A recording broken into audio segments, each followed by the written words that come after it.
जय हिंद विद्यार्थी मित्रांनो, तर क्वेश्चन पहा. विराट कोहलीच्या पहिल्या 4 कसोटी सामन्यात धावांची सरासरी 42 आहे. 5 कसोटी सामन्याच्या मालिकेत त्याला जर आपली सरासरी 50 करावयाची असल्यास 5व्या कसोटीत त्याला किती धावा कराव्या लागतील? तर बघा, आपल्याला 4 चे दिलेले आहे, 4 सामन्याची दिलेली आहे. तर बघा, त्याची सरासरी किती दिली आहे? तर 42.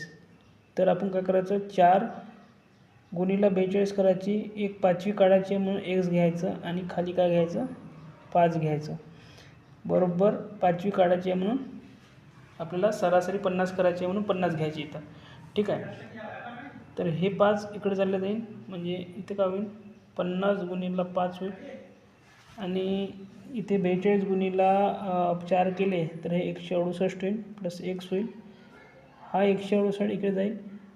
50 गुणिले 5 केले तर 250 होईल आणि एक जसा तसा हा 168 इथे जाईल, म्हणजे वजामध्ये जाईल. 168 इथं उत्तर येईल 82. 250मधून 168 गेले 82, तर याचे करेक्ट उत्तर आहे 82. तर 50 सरासरी करायची असल्यास त्याला 5व्या कसोटीमध्ये त्याला एकूण धावा किती काढावं लागणार आहे? 82 काढावं लागणार आहे. तेव्हा कुठं त्याची 50 सरासरी होईल 42 होईल. तर अशाच प्रकारे सोप्या पद्धतीने गणित शिकण्यासाठी आपल्या चॅनलला सबस्क्राईब करा, व्हिडिओ लाईक करा, शेअर करा. धन्यवाद.